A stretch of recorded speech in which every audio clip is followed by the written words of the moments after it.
Kia ora koutou, everyone, no mai haere mai, to our July meeting for 2022. Quite a full agenda today, and just to let those on live stream know, we're a little bit less around the table in chambers, but we do have councillors online. We've got Councillor Yeoman, Councillor Kitchen, Archer, as well as our CEO Malcolm Nicholson and Stuart Henderson, our independent financial advisor. So we will get underway. There's no one in the public area, so we won't need to worry about housekeeping. And we will now move to our opening karakia. Be outstanding. Marty, would you lead us off? Thanks. Kia ora. Tēnei au, tēnei mātou, e kai kauri rera, e kāwinga i ngā whakapaunga i ngā tikanga ki uta ki tai. Ki rewa ai ngā iwi katoa o te taitokara.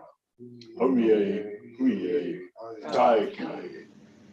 Kia ora, thank you, Marty. Apologies, we do have one apology today from Councillor McDonald. If I could have a move and seconded, please. Thank you, Jack. Thank you, Marty. No further apologies, are there? No. All those in favour? Aye. Aye. Against? Carried. Item 4, we'll take declarations of conflicts of interest as we go, unless someone would like to declare some now. Penny, just the item on the water storage and confidential. Okay, so we would do that in confidential, wouldn't we? Yes, yeah. Yeah. Thanks, Justin. Remind me, because I may forget. Okay. All right, we'll go to item 5, which is on page 6, which is the minutes from the previous meeting, 28th of June. Could I have a move and seconder for those? Thank you, Rick. Seconded, Justin, thank you. Any matters arising? No. All those in favour of receiving those minutes? Aye. Against? Carried. Thank you. Okay, we'll move on to item 6, decision-making matters. 6.1, which is the Regional Software Holdings and Limited transition, which is on page 27.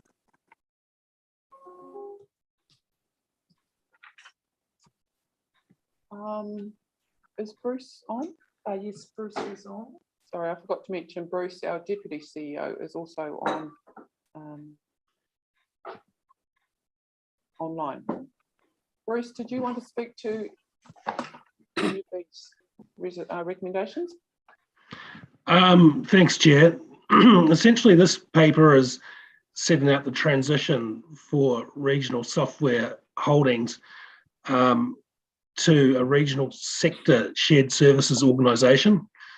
And you'll note there's 3 attachments to the paper, which is the shareholders agreement, the constitution and the shareholders resolution.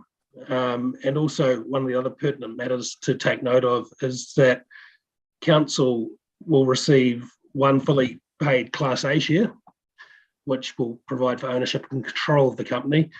And council's ordinary shareholding will be transferred into Class B shares, which means we retain ownership and control of the Iris Classic asset.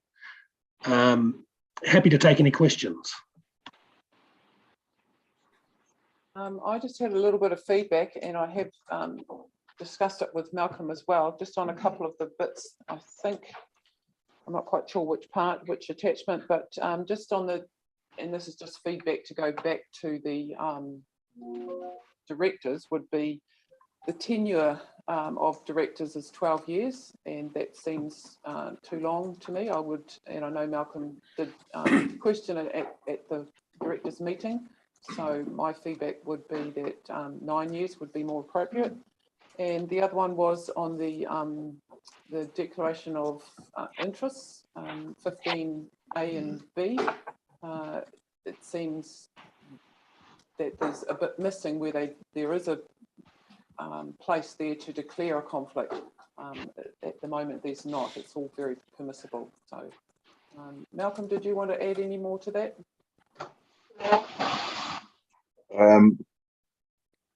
No, Chair. I think that's fine. I think we can continue just following those through with the group and see, and possibly even take some advice, legal advice around the clause 51 and 2. Thank you. Is the councillors happy for that feedback to go back? Yeah, Absolutely, yeah. very. Any further questions on that one? Does that So I need to didn't become even know part of the that. resolution, or is that just So taken? that's number 3 of the recommendations that we, Is that what you were asking? Lou? Yes. So yeah, we can do that. We can still pass all the recommendations and just provide that feedback. Okay, so can I have a move and seconder then, if everyone's okay with that? Of all 4 recommendations. Thank you, Marty. Seconded, Jack. No questions from the online crew? No, thanks, Chair. All good. Okay. All those in favour? Aye. Against? Carried. Good luck. Okay, 6.2, Iris Next Gen Collaborative Project on page 90. Gosh, 20 minutes, it's been one of the-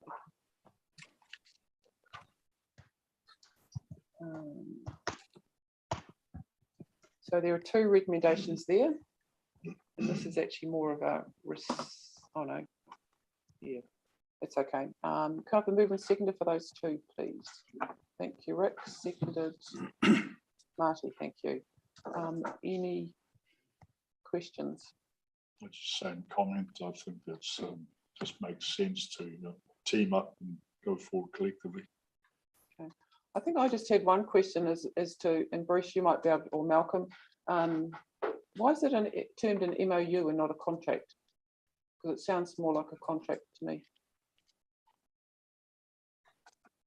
I think that's a good question, and I note that they do call it a partnership agreement within the document itself. And I did actually provide some feedback on the initial draft, and they now refer to the draft as a partnership agreement. So I think previously it was referred to as an MOU, Okay. and it is binding. So essentially it is stronger than an MOU, and it is a partnership agreement. So it is the form of a contract. So should we change the recommendation to read partnership agreement rather than MOU? Yes. Is everyone comfortable with that? Yeah, happy to change. Any further questions? Yes, Jack. Bruce, thank you. Look, I understand the need for this. It's a no-brainer. We're at end of life, and I understand it's obviously you get functional improvements if you go to cloud-based, and it should result in some long-term savings for us in terms of hardware. My question is, will we gain some additional functionality over and above what we're doing now with the current Iris, with Iris 2nd Gen? I think rather than necessarily gaining additional functionality, what one of the major advantages will be standardization of processes across all councils. Yeah. So we're working to a consistent format, which will aid and improve what we can report as a collective, and also how we go about undertaking our approach to business based on legislative requirements. So I think that's going to be the best improvement we see through this improved next generation software, aside from having newer, better functioning software. I think that consistency of approach is a massive improvement that we'll all benefit from. So you're talking about state of the environment reporting and the like? Yes, essentially, if we can standardize our processes through Iris, then when we come to do our reporting up as a collective, then that is also standard, as opposed to having disparate systems that don't necessarily record the same information. Thanks, Bruce. I'm happy to support it. Any further questions? Just have one further question. Those ones that are not joining up, are they for the same reason that we're collectivizing with the other 10? Are they starting to, is there more talk going on between those other councils as to whether they should come in, and is there a change of heart or feeling that they might be? there's ongoing discussion happening, and it's happening at the present time as well, trying to get as many councils on board as possible. Some of the larger councils, such as Auckland, Wellington, and Christchurch, may be more of a challenge, given that they have their existing systems which aren't currently within the Irish landscape, and they're quite happy to continue to run with those systems. But it's a continuing process of discussion, and trying to get as many as possible on this collective program. Justin.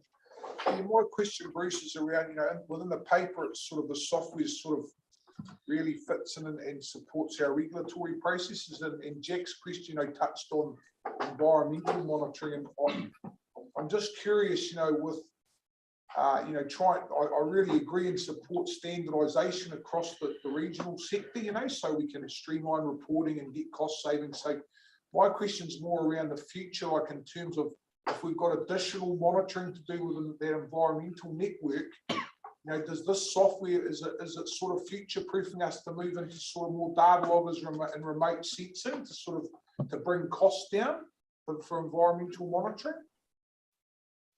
It's not intended to replace the functionality of Hilltop. So Hilltop is the software that collects the actual data from the field. Yes. This is more specifically designed as the regulatory element of our work. No, that answers it. Thanks, Justin. Stuart. Oh, hi. I hope you can hear me okay. Been having trouble with this all day today. Bruce. Oh, thank you. Bruce, I was very curious in terms of why, it really, RSHL, it's really like a cooperative, and it's not too dissimilar in some respects structurally and in terms of service and what its objectives are to something like LGFA. Why didn't some of the major councils, like, for example, Bay of Plenty Regional Council, become shareholders? I think you'll find Bay of Plenty are looking to join the program. As a shareholder? Yes. Right. Some of the larger councils like Auckland, Christchurch and Wellington are the ones that are outside, if you like. And if you look... Yes, but I see that there's 16, but the actual shareholders, Waikato is the largest, sitting in there with 33%. And I just noted that within the paper. I would have thought that, a member's a member, and in a sense, the contributions together with the output is fairly similar. It's not the objective of RSHL as a public benefit organisation to so to speak make a profit to distribute to shareholders. Therefore, isn't it more collective membership? Correct. And if you look on page 111 of the agenda, you'll see Schedule 5, which shows the cost contribution model for Iress Next Generation based on the scale of the councils participating. And that's the cost sharing model that's been used previously. So we're following that standard format. So it's not the generation, that you're right, it's not intended to make a profit. Yeah, I guess I was just trying to reconcile between those in that schedule and the underlying shareholders. Right. Okay. Okay. So I was just curious as to why we weren't seeing more front as shareholders, because it's kind of the same thing in some respects. Maybe I can help there. So really, it's a question of the conversion of the old RSHL as opposed to the new shared service entity. So with the old RSHL, a decade ago when RSHL was put together, the big one that we missed at that time was Bay of Plenty. Yeah. And that was because they had, just prior to the establishment of the RSHL concept, invested heavily in their own internal IT team that developed a system that was exclusive to themselves. So because of that very heavy capital commitment, they felt they couldn't write that off and join the RSHL group. And I think we've sort of worked our way through that. And again, the change in focus here is that we're really trying to develop a shared service platform that ultimately, hopefully all 16 councils will be able to join on the, everyone on equal shareholding basis. And then there will be a series of different classes of shares as new capital projects are undertaken, of which the B class shares for the old Iris Classic is the first example. So the fact that we weren't able to get everyone in a decade ago, Stuart, was sort of a quirk of history in terms of just where every council was in its own life cycle of its IT at the time.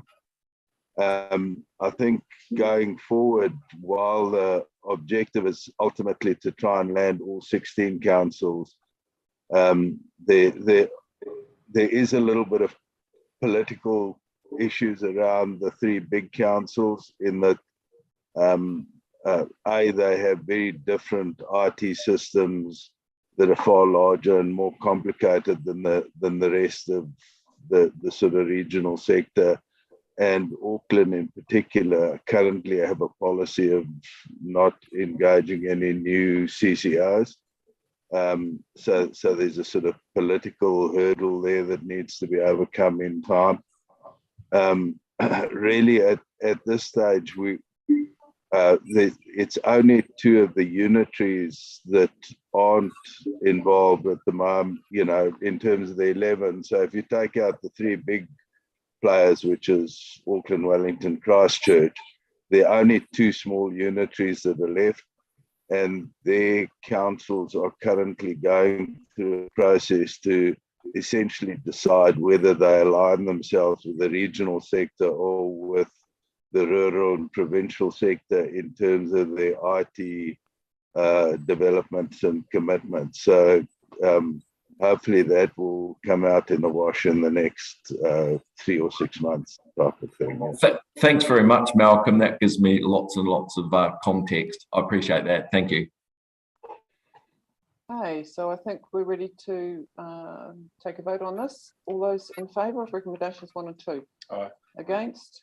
Carried. Thank you. Item 6.3, Regional Software Holdings Limited Board Appointments, which is on page 116.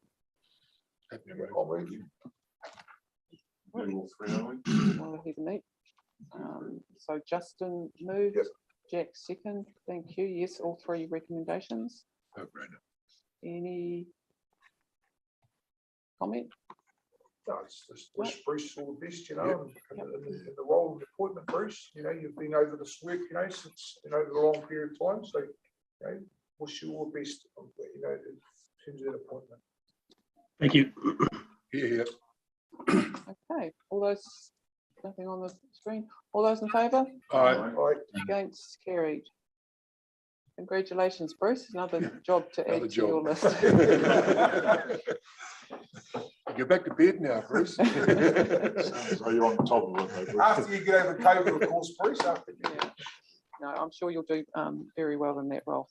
6.4, Regional Software Holdings Limited Statement of Intent on 118. There are 2 recommendations. I've moved and seconded, please. Thank you. Also move Kitchen. Thanks, Colin. Seconded, Colin Kitchen. I think I just had the one comment, which I've still got in there that there will be debt raising and it's budgeted for in their financials, but it's actually not. So just that bit of feedback back there. I think I've already spoken to Bruce about it. Any further comments? No? So with just that bit of feedback, all those in favour of recommendations 1 and 2? Aye. Against? Carried. Okay. 6.5, adoption of the draft freshwater framework. Yeah, oh, happily. Yeah, so And I'll awesome, second that one. Thanks, Chair. awesome document. So just catching up, page 144. And we have 3 recommendations there. Justin's here. Justin, did you want to talk to it or just you're here to answer questions? Happy to answer questions. Yeah, I just had a note that it's an awesome document that will take us into the next training and beyond with a very clear way forward and a framework that will keep both councillors and staff accountable. I did have some minor comments just in the, which I can send through to you, just words around the wrong way and a couple of others, but nothing that's going to change it. Yeah, so we've got that recommendation. GM is. Okay. And I'm sure it would have happened anyway, because you go through it again. Won't you? Yeah. Any other comments? Yes, thank you, Madam Chair. Look, I'm really happy with the commitments we make in it. I think suspended documents, just that on page 160, those dot points there, I have a little minor note I might want to send you about wording of. Just my wording refinement. Yeah, of the dot points. I don't think it's need to discuss right now. Yeah, happy to. Thank you. It doesn't change the commitments to any of the programs at all. It's just a dot point intro. Yeah, I guess my comment there was that the KMR covers 1/3 of the region, and that's what our goal is, but that's probably already going to happen. So next iteration, we could be a bit more aspirational. Okay, nothing further? Oh, I just think a comment, I think just reading through, the tables there with the list of actions, it really speaks to the comprehensiveness of all the council's programs across freshwater management, and that, still though there are challenges and gaps in information, that the council's got to pursue, and, it's pleasing to see that it's a living document, intended to be, reviewed, from time to time. I think something that's popped up, just recently, as we move into the freshwater plan change space is, understanding the effectiveness of mitigation tools. I think that's certainly something that the council will have to turn its eye to, and the next council, just to ensure that money that we do spend in the space, is based. So. Okay. So, yep, congratulations to Dono and Yeah, thank you. everyone involved. Thank you very much. Cheers, Justin. It's like, now the work begins. Hey? Yep. Okay, so got movers and seconders. All those in favour? Aye. Against? Carried. Item 6.6. Adoption of the draft policies on the remission and postponement of rates on Maori freehold land pertaining to the Kaipara and Whangarei districts for consultation, 172, largely administrative. Do I have a mover and seconder for those 4 recommendations, please? I'll move. Thank you, Marty. Seconder. Questions? Makes sense to align ourselves with the Well, we have district to. councils, yeah. Yeah, we have to. My only question was, where's Far North in this? Are they coming, or they haven't changed? They haven't changed, Chair. That's right. I did read that somewhere. Any further comments? Well, I just had one little question, and I think that the description, the wording around Whangarei seems really, really clear cut. But the wording in Kaipara, I mean, obviously, I'm not going to be saying we don't adopt it because we really don't have an option. But just a question that the Kaipara wording seems to be quite vague and I'm just looking for it right now. Kaipara district. It's got fewer details and more, I would say, council council discretion. Am I right or wrong? Tyler, I think you're correct, Councillor Craw.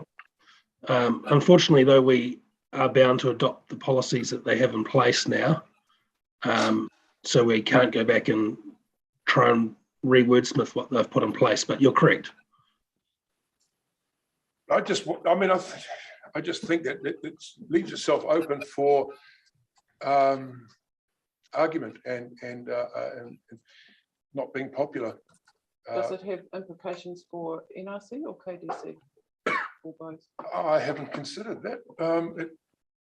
For ratepayers, rates are rates. It might have implications for us. I don't know. Have you had a thought about opinion? No, I haven't. Actually. It does seem quite vague and up to political interpretation, whereas I thought Whangarei was much more clear cut. Implications, Bruce, for NRC? We would be joined with KDC because we are adopting their policy. And I'd have to go and seek legal advice as to, is there anything we can do to remedy anything, or is anything significantly at risk? Malcolm, are you happy for Kyla to have a go? Chair, I was going to suggest that we could provide feedback to KDC and recommend that I look at it for next year again. However, we really do need to adopt the wording as they've taken it, because otherwise it creates, quite a lot of potential for challenge if we have a different set of wording to that the district council has. Okay, thanks, Malcolm. I'll just go to Kyla next, Martin, and then.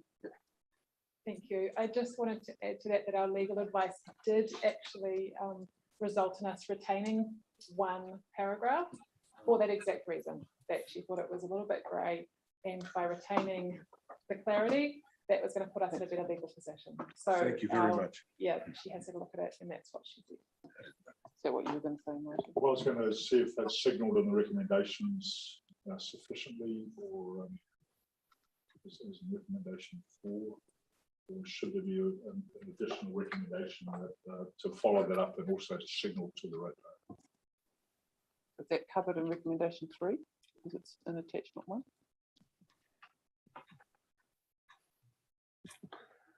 It doesn't cover any potential changes.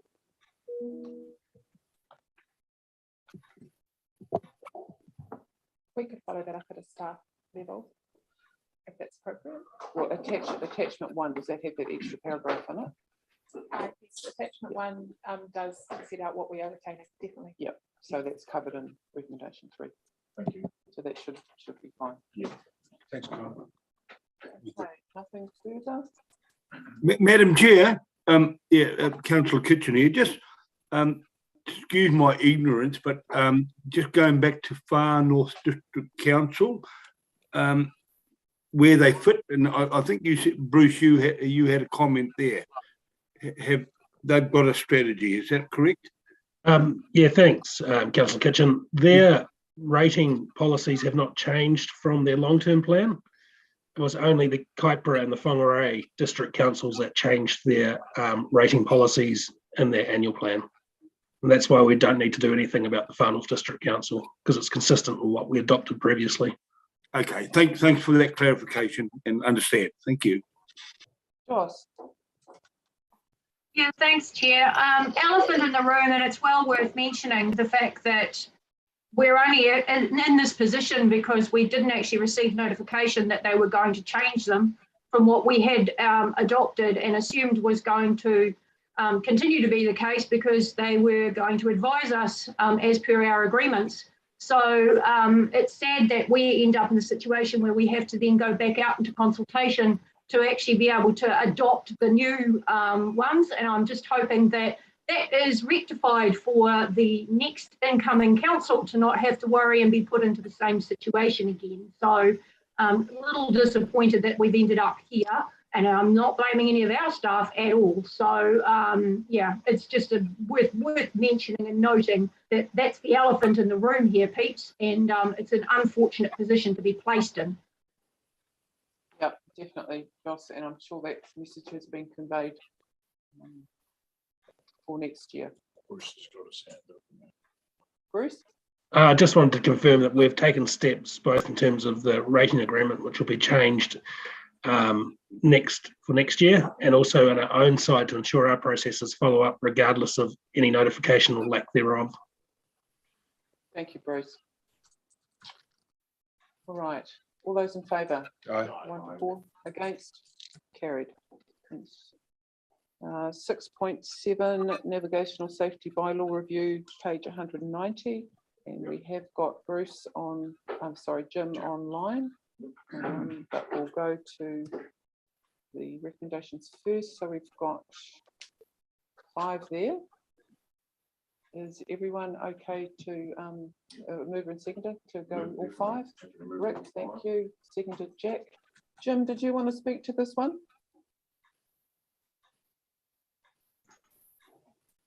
It's pretty much sorry, yeah.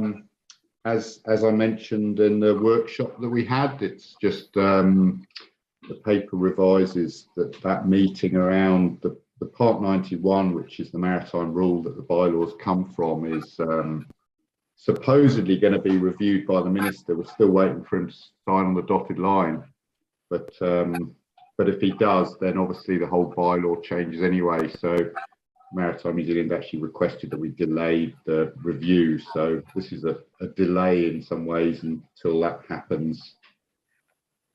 Yeah, seems pragmatic under the circumstances. I think it's very nifty. Everyone's in the same boat. Yes, Rick. No, I did have some questions which I sent to Jim, and he's given me the answers. I guess, what's that? I just carry on. But I am nervous, like I think you say the minister's nervous, but to me, Jim, if people are prepared to put the time, the money, and the energy into to have a go at regional council against other maritime issues like moorings and that, it seems to me that they should have a go at us about some of these changes and delaying as well. And I know you've got a legal opinion, and I know Michael was in a comment as well. But so you think everything's we're in the right space and we shouldn't have any problems going forward, I gather. That's your No, I think we've covered ourselves off by starting the review, and so we've got a few options. So if we come round into the beginning of next year and we've got a bit more of an update steer as to what's happening, we can choose then to carry on with the review and put a new bylaw out, or we can hold off until the review of the maritime rules done. So the fact that we've started it seems to sort of cover off our obligations under the LGA. And I guess my only other question is around, just letting people know, because if you have a bylaw, a copy of the bylaw, it does say it expires 1st of August 22, and nothing's going to happen. So, do you think we're any sort of obligation to let the public know that we're delaying it for whatever reason? I mean, it just seems it's just going to drift along, and people are interested. There is general feeling and concern about some of the bylaw rules, and they are expecting changes, and this could take another year. So I just wonder whether we should be letting people know what's happening. Not our fault, but I do think we sort of have an obligation to let them know somehow. Yeah, we could put a bit of an explanation on our web page maybe.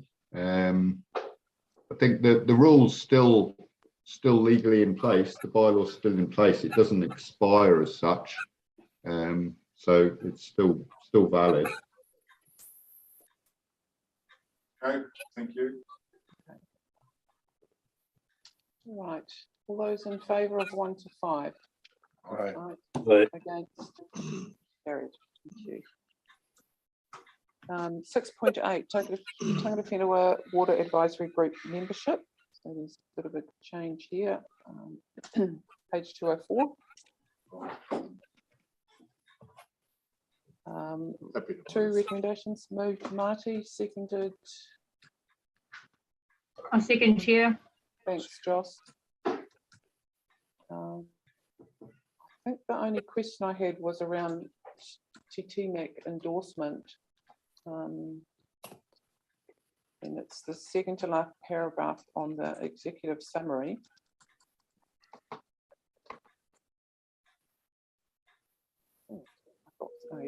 Should this go to TTMAC for endorsement first as per what I thought was our agreement with them? Or can it? Oriel, are you able to?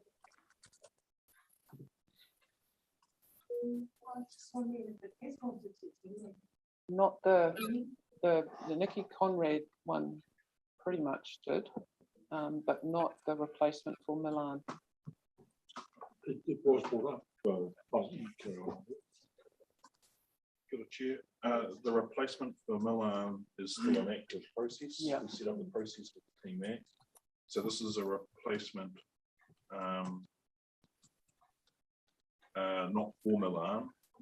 This is a replacement for the Far North representative. Okay. Yeah, so that was my question. I guess my question is the replacement for Milan, will that actually go to TTMAC first?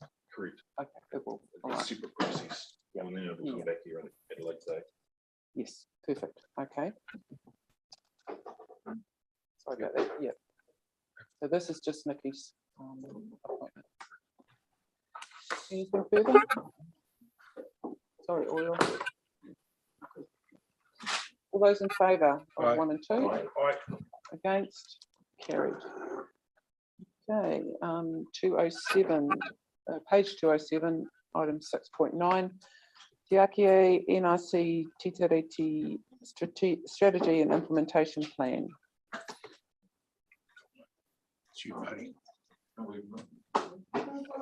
So, Marty, I'm guessing that you'll want to. I'll follow you if you wanted to move, but I'll be very happy. You move, I'll second. Yep. Yep. So we've got 2 recommendations there. So yeah, a very important document actually for NRC and for the next triennium. It was a real privilege actually to be on that subgroup, and we did take everyone with us. There were constant feedbacks to our whole council and endorsement from them, and we've certainly had endorsement from TTMAC, and it's a real tonga to take forward. And thanks everyone involved. I see we have David in the room. Kia ora, David. Thank you for coming in today. Did you want to make any comments, David?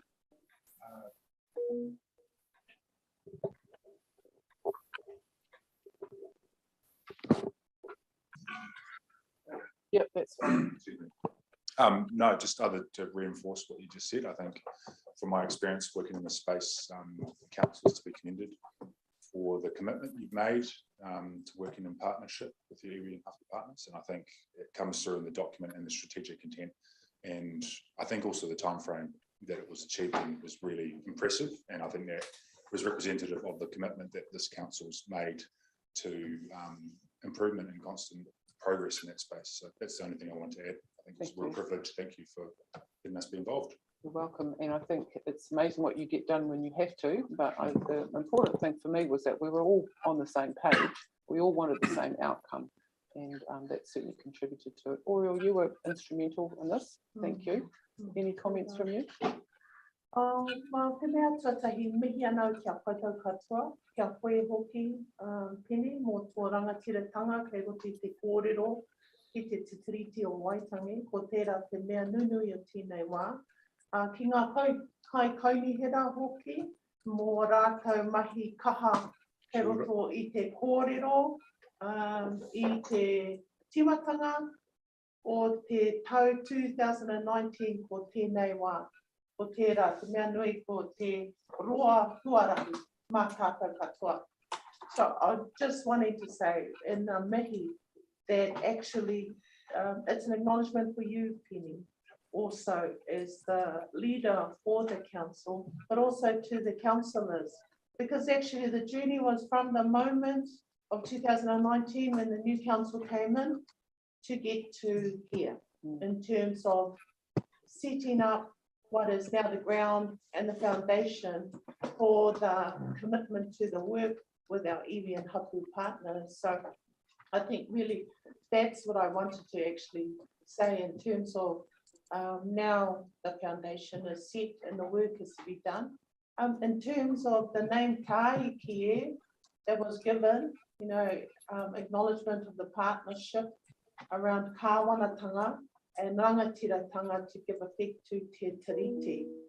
And Tāikie was an expression from hapu and iwi in the room about coming together to get the work done. So I think that's going to be the challenge now, is how we get the work done, how we look at the capacity and capability to deliver meaningful outcomes with that partnership together that are benefiting all of our community, but also for our paiao and the challenges we have for our environment. And we're putting that first. And Te Ao Māori putting Papa Tuanuku and Ranginui in the mix of how we now deliver meaningful, tangible outcomes together for the next triennium. So Penny, in terms of context, that's all I want to add. The detail is in the paper, and we certainly have our work cut out for us. Tēnā koe, tēnā tātou katoa. Kia ora. Thank you, Oriel. Well said. And yeah, just need to acknowledge also that there's 3 other whānau in the that we will still address, but this is a really good start. And certainly want to acknowledge the TTMAC members that were on the subgroup for their positive and pragmatic and enlightening work that was completed due to their membership of the group. Marty, did you have anything you wanted to add? No, that's been well summed up by both you, and thanks very much, Oriel. You're quite right. It's been a real big challenge, but it's been a pleasure to be part of it. Yeah. Malcolm, any comments from you as CEO?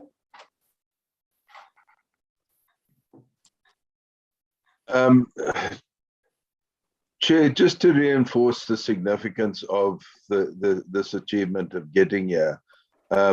In many respects, it's a journey that this council has been on for the better part of a decade. But it's really, as Oriel said, has ramped up and accelerated under the guidance of this current council, for which you really deserve an enormous amount of credit. It is significant. I think the significance of the bicultural journey was emphasized at the recent local government conference, and it was pleasing to note that we were well ahead of the pack in terms of the local government family, in terms of developing our relationship with our treaty partners. So yes, I think this is a very significant step forward. Good, thank you, Malcolm. I'll just hand over to Jono now as incoming CEO, make a few comments, and then I'll open it up to the floor. Well, Chair, thank you. Just really like to take all of the comments that have already come through, and I think Council should be really proud of itself for where we've got to here, and it's setting a really strong and a really good platform for the incoming Council.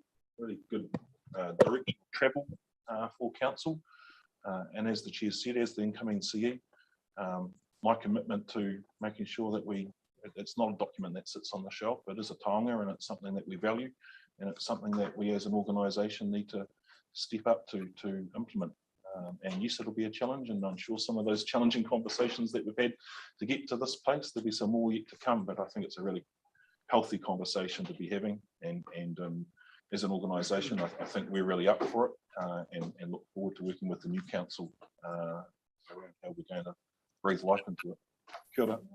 Good, I think, Jono. Anyone else? Yes, Jeff. I'd just like to say a few words. Look, as a member of that committee, I felt incredible pride as being a big part of it. I think we achieved a heck of a lot in a very short period of time. As Penny says, that it's amazing what time pressure can do to you and make you more productive. But the whole spirit of cooperation of all the people in the room was pretty neat. I thought it was a really good model about how to actually move forward. And I think a lot of people need to be thanked. I think David and Macarena did a absolutely splendid job of keeping us, absolutely recording everything and keeping us up to date. I'd like to thank Oriel, Jono and Malcolm for the leadership they've supplied from the staff's point of view. I'd really like to thank the Te TMAC members. All of them contributed mightily to it.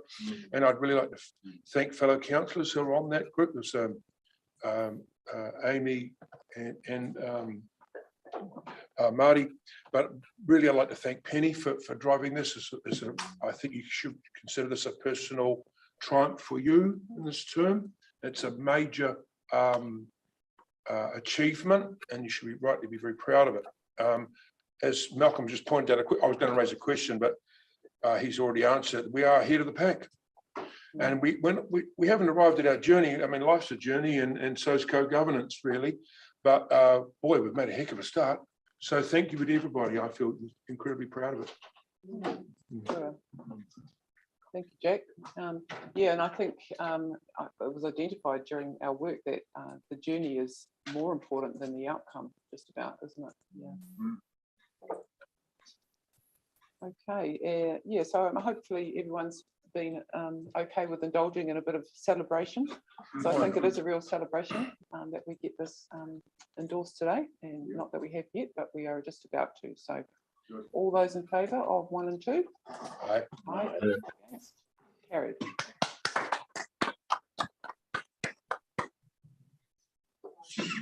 Right. Okay, moving on to 6.10. Appointment of replacement members to the Climate Change Working Party and Joint Climate Change Adaptation Committee, page 233, sorry. I'm happy to move. Yeah. Thank you, Jack. Amy's not here, so yep, move Jack. 3 recommendations. Thank you, Marty, seconded. Go forward. Any comments, questions? No. All those in favour? Aye. Against? Carried. Okay, moving on to item 7, which are our operational reports. 7.1, Health and Safety Report, page 236. Scroll down. So it's just the one recommendation there that it be received. Another move and seconder, please. Thank you, Toss. Moved Colin, seconded Rick. I see Beryl's in the room. Beryl. Comments, questions, councillors?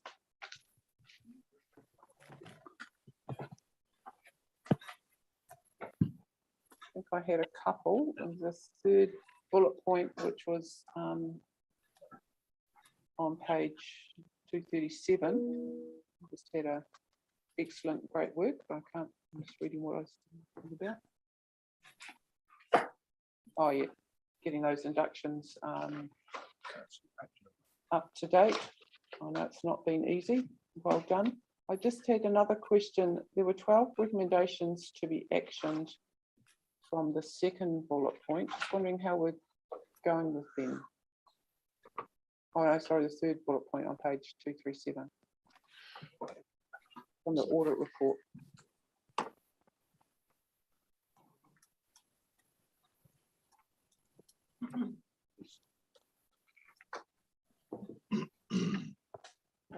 With regards to the audit on contractors, we are looking at engaging Deloitte to come in, but we wanted to coincide that with having a health and safety advisor on board. Okay. The person that we thought we had decided not to join us, so hoping that our interview this afternoon is successful. But otherwise, unfortunately, that's slightly in limbo at the moment. Yeah, it's been very challenging. I certainly acknowledge that. Jack. Bill, thank you. Look, I just I'm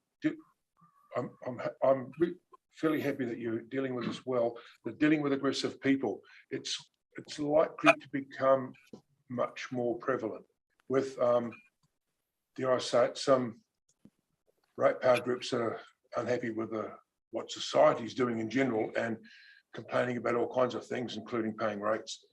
And so I hope that our policy is to keep us, it's not to push any point at all, but in actual fact is to withdraw our staff immediately from when you get that situation, because staff safety is always number one. So I hope our policy is sound and it's well explained to staff that they must always withdraw and go about fixing the problem in another way, because we're seeing increasing incidents of people acting rash, violently and irrationally, and we certainly don't want this to occur to our staff. So I'm sure you're aware of it.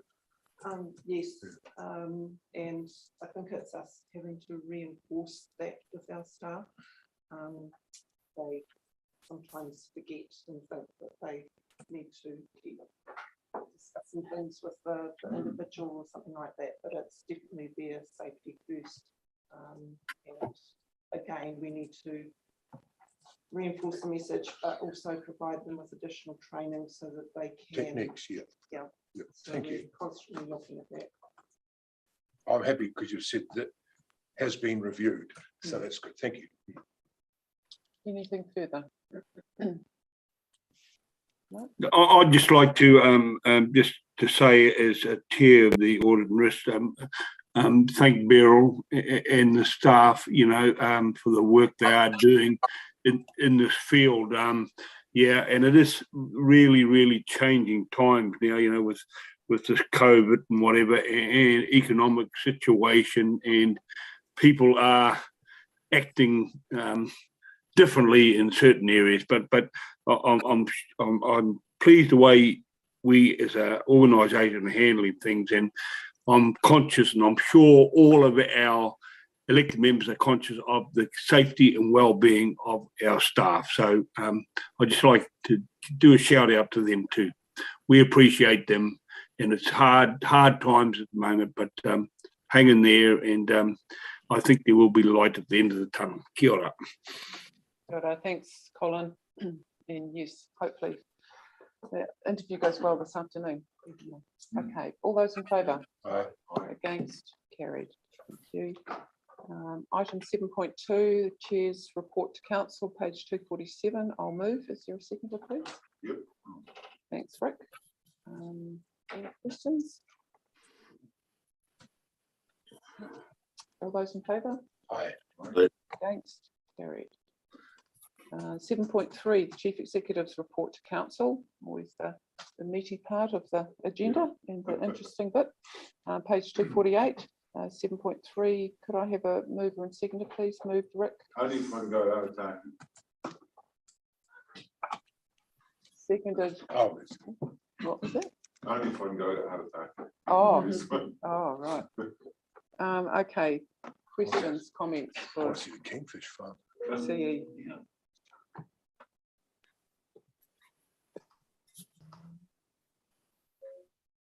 Nothing? Oh, well, I mean, it's always fabulous to read Malcolm, and I know it's a combination of everybody's, but I think we're on the 6th year of those high value areas, and they are just absolutely humming, those guys. Like, it's fantastic to go to their prize givings.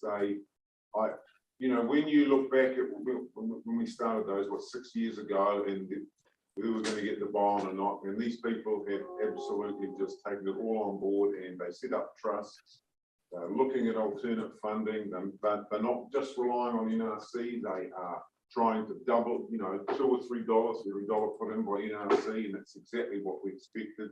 The increase, it's almost tens of thousands of volunteers now, I think, from 6 years ago. So it's a fantastic win-win for the whole of Northland. It's fantastic. Great to see those reports every time. Thank you. Thanks, Rick. Anyone else? I think I just had one question, one comment, and the comment was awesome videos, Justin, Councillor Blakey. For what? Sorry. Videos on the flooding. Oh, yeah. It's laying down a good foundation, how we can, it speaks to some of the signals from central government about joint, making decisions at the community level. So, there's been some good learnings that we've taken away, but also realising, how we can understand to sort of respond to the challenges that those forums bring, with expectations and processes. So, but the council has really lifted its game in terms of, weakening that, Te Ao Māori space. So. Yeah, really good feedback from community members. The question I had was on page 263. The last about the outstanding natural landscapes in the coastal marine area. There was a meeting held. I just wondered if there were any outcomes or go forward from there. Might not have the right people in the room. Yes, we'll hear about it in due course. Chair, we've got an update to the courts this Friday. I don't know if Councillor Yeoman's online, who's got anything to add. My understanding is the position that we've got to will be reported to the courts this Friday, and then it's up to the court to make a decision as to provide direction as to the way forward. Thank you. Bruce, sorry, I didn't see your hand up. Yeah, thanks, Chair. Just on page 249, we'd stated that we were looking to provide a verbal update on the year-end externally managed fund performance. We contacted Ericsson's yesterday and they're still working on the year-end private equity results. So we can't provide that update today, but I understand the report's going to be with us this afternoon. Okay, thank you. It'll be an interesting one. Not all doom and gloom. Richard, I'd like to make one little comment to congratulate staff and their involvement on the adoption of the Carrier Protection National Plan, which is a massive effort. Probably took 8 years of consultation and lobbying and prodding, but we're there, and it's ambitious, and it will result in a lot of MPI money coming to Northland. So I think I'm happy to congratulate the staff for the time and a little bit of time that we've spent on it as well, of prodding away at the ministerial level. So I think it's actually a major success. I mean, there's very few national pest management plans. There's only about 4, and the others are for organisms that we're trying to eradicate. This is for something we'll never eradicate. So it's actually very novel. It's a big step, and I think MPI deserve to be congratulated as well, the leadership of MPI, for being part of the Northern New Zealand team that put this thing together, along with Bay Plenty, Auckland and Waikato, but really Northern, more than any other council, has driven this. So well done, staff. Yeah, well said, Jack. And I know that it's a definite passion of yours, so well done to you too. Yeah. Okay, anything further? Just one thing, Madam Chair, and I did allude to it yesterday, just the community engagement is going well in relation to the next elections. For people putting their names forward. We had a session, 2 sessions online, and the interest has been very good there. Unfortunately, last night, because of the weather event, the one was at Te Ahu in Kaitaia was cancelled. But I think it's a good initiative moving forward, and it's just letting candidates who are thinking about putting their names forward for the local body elections have a better understanding and what's required, the dedication, the commitment, so on and so forth. So that's going very well. Thank you. Good, thanks, Colin, and thanks for your part in that. Given that you're not standing again, you're the only councillor that is able to do that. So thank you. Thanks. All right, no further questions. All those in favour? Aye. Against? Carried. 7.4, exceedance of air quality standards, page 291. Here is just the receiving of the report there. Can I have a move and seconder, please?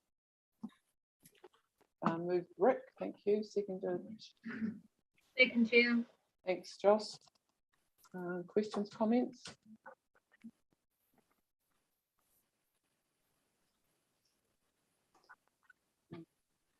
this one, is there? Sorry, which page? Malcolm, did you want to make, yeah, Malcolm, 291. Yes, Chair, it's quite unusual for us to put an additional operational paper like this on the agenda, but we felt it was necessary given the real importance of this.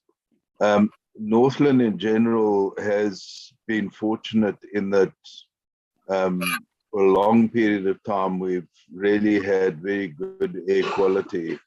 And the negative trends that we've been able to identify in Whangarei this season are really quite concerning, and are, you know, will require the next council to look at this in a lot more depth and potentially even invest significantly more in our air quality monitoring network, particularly within Whangarei City. So to understand where the drivers of the air quality are coming from, and that will possibly lead and most likely lead to further regulation of wood burners and things like that, you know, and other sources of air pollution within the city limits. So this is quite a disconcerting a new trend that we've not really observed before. So that was why we felt it necessary to put it on as a specific paper in the agenda. Thank you, Malcolm. Yeah, Marty. Yeah, question, Malcolm. Considering we're able to pick up very small quantities of contaminants, for instance, meth or COVID and water supplies, are we able to detail sufficiently where this pollution is coming from? Marty, I think it is partly as a result of the changing World Health Standards that is moving us from PM10 to PM 2.5. So what we're measuring is a far smaller particulate than what has been monitored and measured in the past. And it does ultimately come down to the extent of the network that we have out there, because at the moment we've relied, particularly in talking Whangarei, of one major sensor point in Robert Street as connecting. But what our mobile sensor units are now identifying is that a lot of the air quality concerns are not in fact in the CBD, but actually sitting out in the areas. And that potentially will need, you know, greater monitoring around the various residential areas.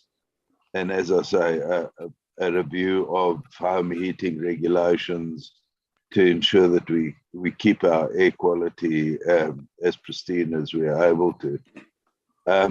The other thing is that,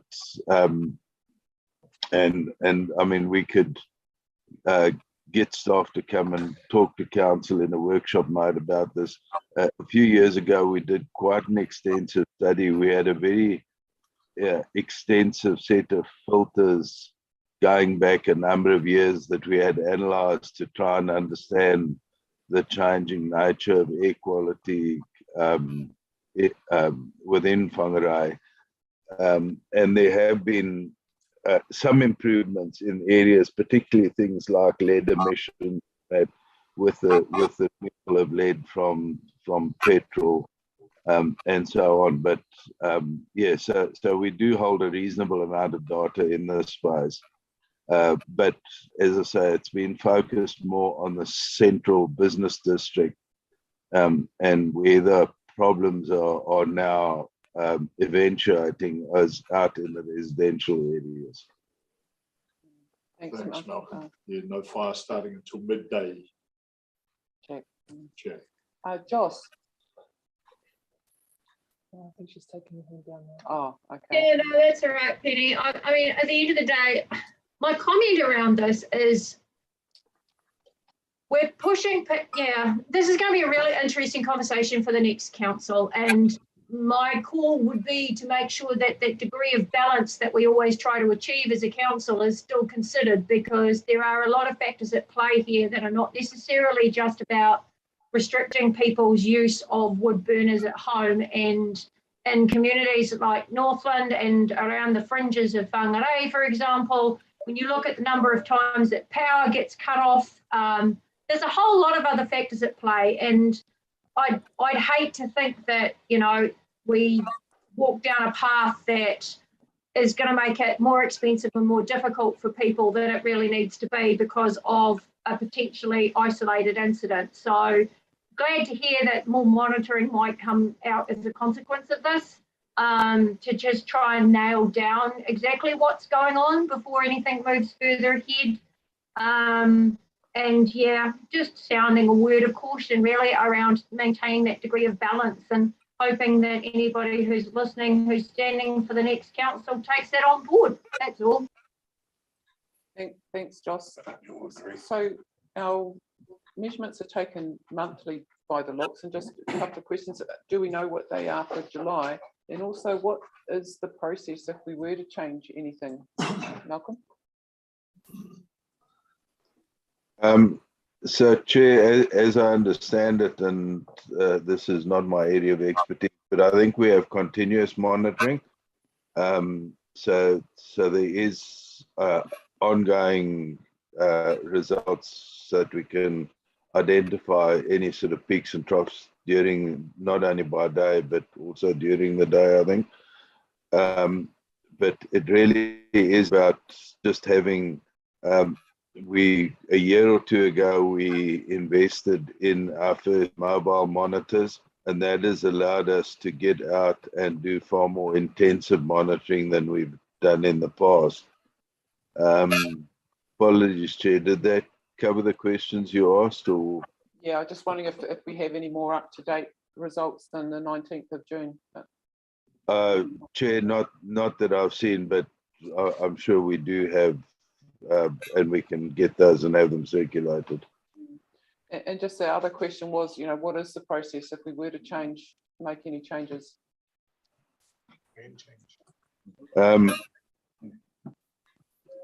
Chair, my understanding is that, again, it would essentially be a change in regulation that we would ask the district councils to apply in terms of the nature and the form of home heating that's used. Largely, most modern homes are already meeting the higher, recommendations and requirements.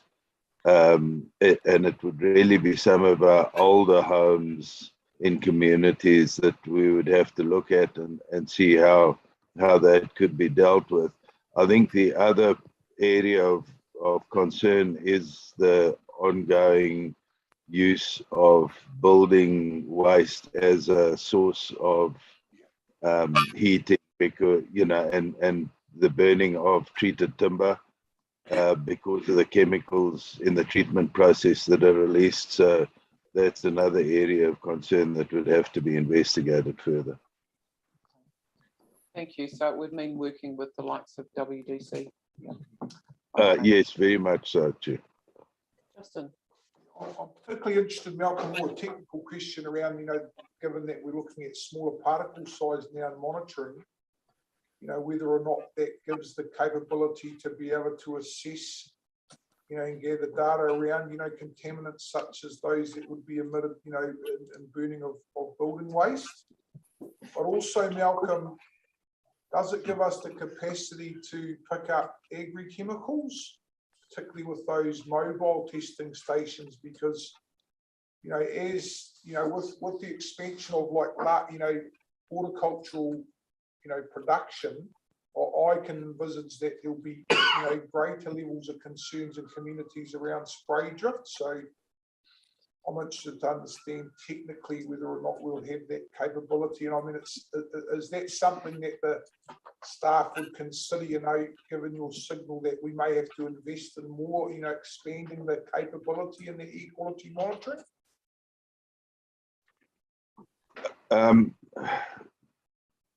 Chair, unfortunately, I don't know the exact answer to that. We do have a separate team working on the whole issue of spray drift, but whether the mobile monitors have the capacity to identify spray drift or not, I'd have to go back and check with staff and get back to council with a response on that.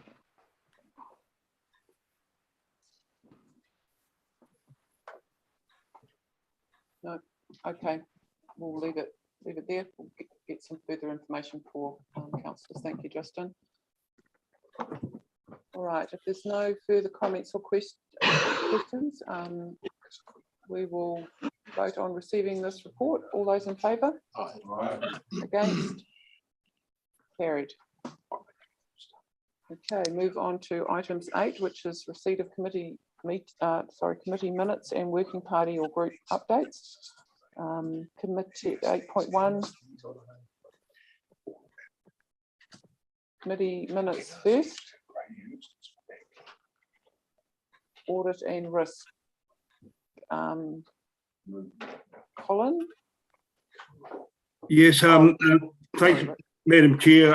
I actually haven't got the minutes in front of me here, but going back to the meeting, it was a very, very comprehensive meeting, quite a big agenda, looking at the internal audit schedule, the audit plan, audit maturity assessment, and just on that one, Deloitte came to us, and we as an organisation are sitting at, they grade you from 1 up to 5, I believe, but Bruce may correct me here, but at the moment we as an organisation and are sitting at about 2.5 around that, and that seems low, but for our organisation that is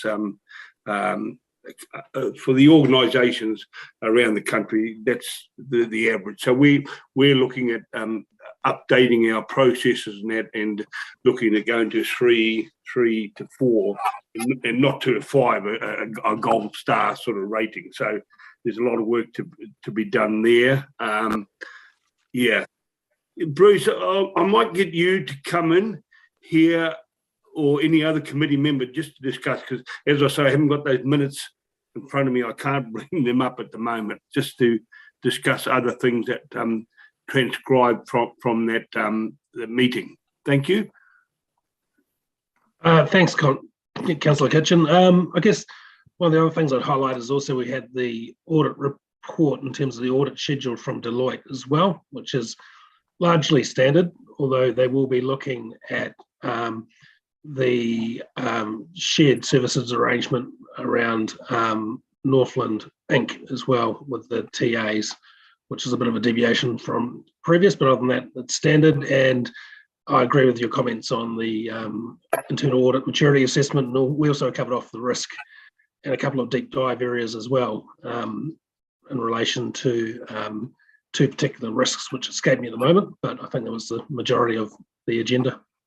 Yeah, one of the risks we did discuss, was quite a lot of discussion on, is in relation to staff retention and getting staff, and what the consequences, how we are struggling in some areas because of the staff shortages.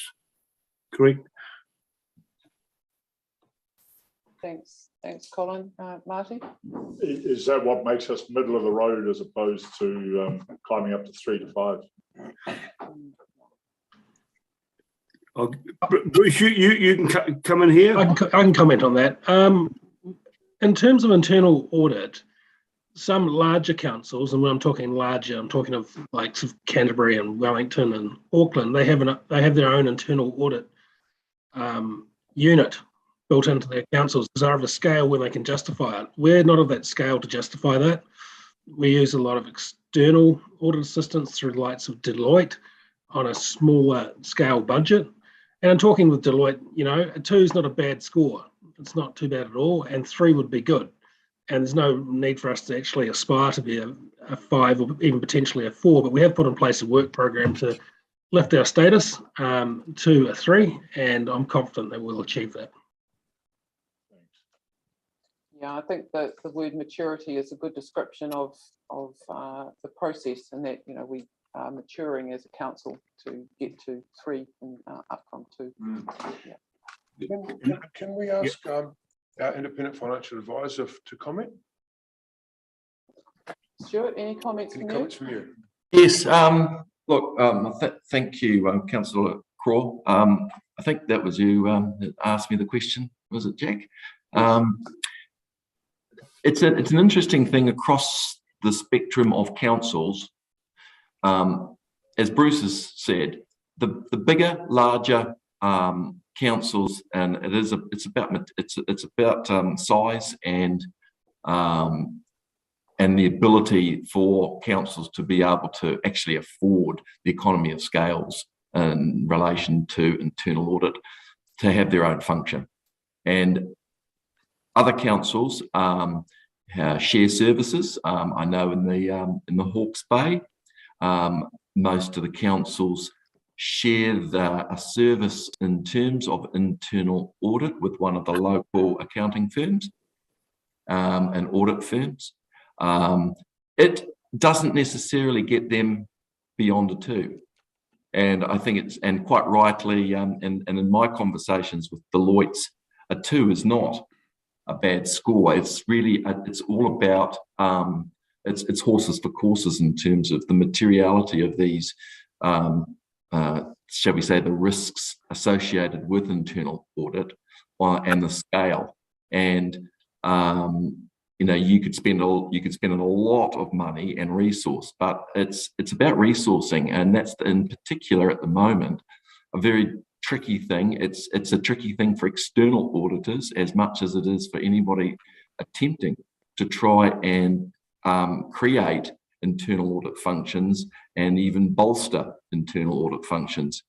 And that is that there is a significant shortage of audit capabilities in the country. And that's one of the reasons why Audit New Zealand are having a huge issue with them being able to meet their statutory obligations as the audit office. I can tell you, I'm the chair of the Risk Audit Committee for Whakatane District Council, and we've only just received our external audit report for last year's annual report, i.e. 2021. So, you know, that all in context, you've got to look at this all in context and look at it in degree of materiality. And I agree with Bruce. You know, the things that you can do and potentially do better in terms of being able to get from a 2 to a 2.5 or 3 is going to be very much the connectivity around the function of internal audit to senior management. And that is already underway. And I think, and that's probably the best thing that that is currently happening at the moment within NRC. Right. Probably ideally, you know, it would be great to have one, well, we'd probably have to get one full-time equivalent to take over that internal audit function, but at this stage it's not practical to do. I agree, Councillor Kitchen, in that firstly, NRC is not really of the size and complexity that would actually support a full-time internal auditor, for one. And secondly, you'd be I don't fancy your chance finding that person. And in fact, if you found that person, there would probably be about 4 ahead of you on the pack, including NZ Audit New Zealand and PwC, Deloitte, and EY. Just one other thing that did come up in the meeting was we lost our external advisor, Danny, of course, and at this stage, we as an organisation are just keeping our eyes and ears open and seeing and the after the next election, we will, well, the council moving forward will make another appointment there. Yeah, thank you. Chair, Terry Archer. Chair, I would agree with Stuart and Bruce in that we're not justified in thinking about an internal auditor. Let's face it, we're not a high risk organisation. We're not handling a lot of cash. The two areas that might require scrutiny would be cash handling and accounting for cash. Well, we don't have any cash, so leave that one out. The other one is in the procurement area, and I think the management systems that I've seen around the procurement area are sound enough that you couldn't really get fraud in that area without it being fairly obvious, and would come to the notice of the executive management team. And the other thing is, auditors at the moment are like hen's teeth. You just can't find them. I know there's a shortage of auditors in Monterey. If you were going to try and attract an auditor, you'd be probably talking in the mid $120,000, $140,000 a year. Right? Sure, we can spend our money, that sort of money, a hell of a lot better than in an internal audit function, which in my view we don't need. So I would go along with what Stuart and Bruce said and just okay, we've got a rating at the moment. That 2.5 rating is probably not too bad. And okay, we've got to keep an eye on those areas where we could be vulnerable, such as the procurement. But we can do that. You can do that in the governance role, and certainly Jono and Bruce in the management role. I'm sure they'll keep a good eye on it. So just leave it be. Yeah. Thank you, Terry. I think I might have been amiss when I said we were sitting at 2.5, but I think we are at a 2, which is and if we can get up to 2.53, as others alluded to, that would be that'd be a great step forward. Thank you. Thanks, guys. Marty, did you have a question? Well, it just strikes me as being appropriate to have external audits. Otherwise, a bit like the fox with guard in the hen house. Oh, we definitely have external audits. Yes, yeah, but as opposed to these other bigger groups that have their own internal audits. Yeah, they have both. Yeah. Okay, and I'm where I haven't got a mover and seconder, so. I see Malcolm's got his hand up, Madam Chair. Malcolm? Chair, just to remind councillors that while financial internal audit is a major component, the internal audit function is far broader than just financial issues.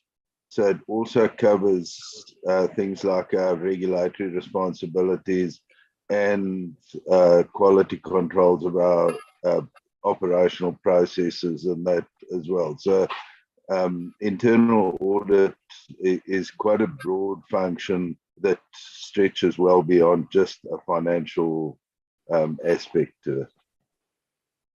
Malcolm, true. And it's not as if we don't internally audit ourselves. It's just the degree to which we do it. That's, I think, what we're talking about. So, yeah, didn't get a mover and seconder for 8.1. So thanks, Rick, for moving. Seconded. Property investment. Colin, thank you. Yeah. So that's for both audit and risk and P&I. And I'll go to Rick next for property and investment ×2. In 8.1 as well. The extraordinary meeting of that. Yeah, we both. So I wasn't audit and risk. Maybe it's better I don't second it. I thought they were separate. Oh, you're just receiving them. Yeah, oh, okay, thank you. Okay, I had to second it. So, yes, investment and property. So we met on June 29th, the day before the end of the financial year,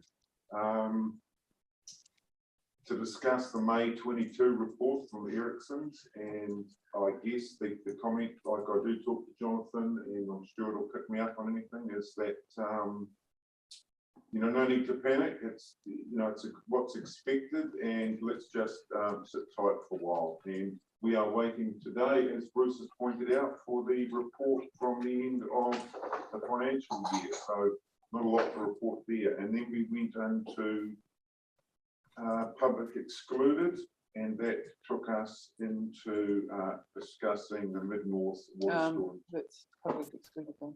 Yeah, I'm not saying. It was written here. Okay. Okay, so we were basically went into extraordinary meeting and we went straight into public excluded. Thank you. Thank you. All right, any questions for Rick? No. Okay, all those in favour of 8.1, receiving those committee minutes? Aye. Aye. That's carried. Okay, 8.2, working party updates and chairperson's briefing. Move and seconder, please. Thank you, Marty. Seconded. I'll second it. Thank you, Terry. Terry. TT Mac, Marty. We can see that the amount of matters that come before TMAC, and this is on top of Taiki. So it has been a really full agenda every time, which we've all been involved with. I'll take any questions. Yeah, it's a lot of work on those members, isn't it? Yes, yes, it is. But productive. Thanks to all involved. Any questions for Marty? No, we'll move on then to the joint WGC and NRC public transport. I just see there's a slight typo there in the page 306. It says following discussion to TMAC provides, but I think it actually should have read the other acronym. Not a biggie. Who was the chair of that meeting? I wasn't quite It sure. was Rick that day because Terry was away. No, No, it wasn't me that day because you were here. You'd come from the RTC meeting and I was online. Terry was ill. That's right. So we did discuss really it wasn't just an update. We did discuss this issue about behaviour on buses. And now we believe that it has been the councillors wouldn't go, and that other community people have been involved in trying to I guess, try and come to some arrangement with the Boys High and the students, but it's an ongoing problem. But I do believe, personally, that we do want those students on the bus, rather than a separate bus, but we'll see what happens there. And I think that it's just one of these things with behaviour that's got to be worked through, and it is. People are well aware of it. The upgrade, hopefully, I know Jack attended, I was away, attended the opening of Rose Street, so he might want to comment on that, even though it's not covered in 1 minute. We just had looked at the facility, looks pretty good. And then someone had hired a bus and we got in the bus and went round the loop and back again and got off. And yeah, everybody, no, it was fine. It was just all the parties were very happy. There was no karakia, there was no official blessing. It was just an operational thing. It surprised me a little, but WDC organised it, we didn't. Yeah, I do believe an upgrade of this sort is going to help address these issues. You know, if it looks nice, it's new, it's vibrant, it's less likely to be a sort of gathering area. Yeah, we live in hope, Rick. Well, if they're plain walls, then they're a target. Justin, you had a question. Oh, just on the issue of behaviour on buses, you know, I think it'd be worthwhile, you know, getting some figures together at what it might cost to have some security or monitoring on those buses. If the behaviour continues on, because I mean, you know, the approach of going and talking to the schools has been, it's been, you know, followed through on.